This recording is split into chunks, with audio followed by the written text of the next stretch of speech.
I'll reframe this question. आपने कहा कि ईगरली किया था, ईगरली नहीं किया था। एक चीज़, बहुत सारे हॉस्पिटल्स के ऊपर ये प्रेशर आया था कि आप ये ले लीजिए। दूसरी चीज़, पहले ये थी 10% पॉपुलेशन के लिए, सिर्फ आयुष्मान की 10% population of the whole population. वो 10% पॉपुलेशन को करने में प्रॉब्लम नहीं थी क्योंकि गवर्नमेंट ने एक बजट को एलोकेट किया हुआ था उसके लिए। फिर गवर्नमेंट ने 10% से बढ़ा के उसको 70 to 80% कर दिया, जो चिरायु की स्कीम आ गई। चिरायु की स्कीम आने के बाद नंबर ऑफ़ बेनिफिशियरीज तो बढ़ गए, बट जो बजट एलोकेशन थी वो नहीं बढ़ा। अब गवर्नमेंट को पता है कि पिछले साल अगर 1800 करोड़ का काम हुआ है तो इस साल वो ज़्यादा ही होगा, कम तो नहीं होगा। बट उसके लिए 700 करोड़ का बजट दिया गया, जो कि इररिलेवेंट है। और अगर गवर्नमेंट चाह रही है कि वो हमारे से काम कराना चाह रही है तो वो हमें दुखी करके काम नहीं करा सकती है, हमें हमारा शोषण करके काम नहीं करा सकती है। पहले 10% पॉपुलेशन को अगर आप केटर करते थे तो 70 to 80% पॉपुलेशन थी जो आपको कैश में आता था, जिससे आपके हॉस्पिटल के बिल्स होते थे, आपके स्टाफ की सैलरीज होती थी। अगर हम एक हॉस्पिटल की बात करें, ऑन एन एवरेज 50 से 100 तक का एक बड़े हॉस्पिटल का स्टाफ है, तो उनकी अगर सैलरीज़ आप लगा लो तो इतनी सैलरीज हो जाती हैं, प्लस हॉस्पिटल के जो एक्सपेंसेस है, रनिंग कॉस्ट है, तो वो सब मिला के इतना ज़्यादा हो जाता है कि वो जब 90% कैश का काम होता था तो कवर अप हो जाता था, बट जब 10% कैश का काम रह गया तो वो कवर अप नहीं हो रहा। बहुत सारे हॉस्पिटल्स डेप्थ में जा रहे हैं इस वजह से।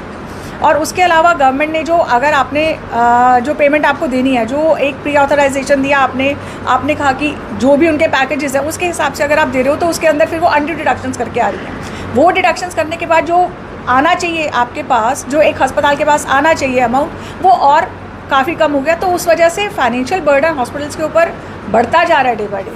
मैम, जो सरकार से जो बातचीत हुई थी, क्या कमिटमेंट हुए थे अभी तक? सरकार से जो बातचीत हुई है तो कुछ बजट उन्होंने दोबारा और एलोकेट किया, 291 करोड़ उनके पास आए हैं, बट स्टिल वो भी इनसफिशिएंट है।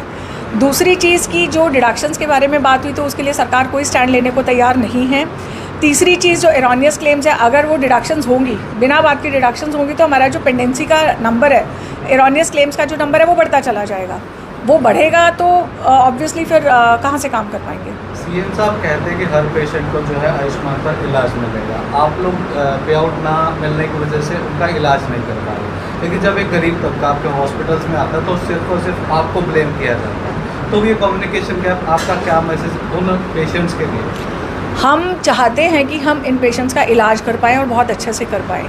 जो ये स्कीम थी बेसिकली ये प्राइमरी केयर सेंटर के हिसाब से थी। ये टेरिशरी केयर, क्वालिटी केयर इसके अंदर प्रोवाइड नहीं किया जा सकता किसी भी एंगल से। फॉर एग्जांपल, एक बीमारी के अंदर एक बीमारी है मायस्थीनिया ग्रेविस, जो मेडिसिन के अंदर भी आती है, न्यूरोलॉजी के अंदर भी आती है। अगर उसका ट्रीटमेंट करना हो तो गवर्नमेंट एक दिन का 2200 रुपये देती है, लेकिन उसके इलाज के लिए जो इंजेक्शन लगता है वो 18,000 का आता है। तो इसको कैसे किया जा सकता है? हम खुद चाहते हैं कि हम पेशेंट्स का इलाज करें, हमने इसीलिए सब चीज़ें करी हैं, बट अगर हमारे पास फाइनेंसेस नहीं होंगे तो हमें पेमेंट तो करनी है आगे। हमारे स्टाफ है, हमारी मेडिसिन्स हैं, हमारा इलेक्ट्रिसिटी का बिल है, हमारे इम्प्लांट्स हैं, और बहुत सारे हिडन एक्सपेंसेस हैं जो एक्सपेंसेस आपको करने पड़ते हैं। और अगर आपके पास नहीं आएंगे फाइनेंसेस तो आई थिंक आप सब लोग समझदार हो कैसे काम कर पाएंगे। आगे हमारा एक्शन यही है कि हम लोग अपना एजुटेशन करेंगे और ज़्यादा एजुटेशन करेंगे। और हम कल, हमारी एक मीटिंग है पानीपत में जिसका नाम है, हमने पानीपत आक्रोश मीटिंग दी है। This is in protest of government की जो ये दमनकारी नीतियाँ चल रही हैं, उसके प्रोटेस्ट में ये है। और वहाँ पे फिर हम स्टेट IMA के साथ मिलके हम मास सरेंडर या इमरजेंसी सर्विसेज को कंप्लीट शट डाउन करने का हम प्लान करेंगे।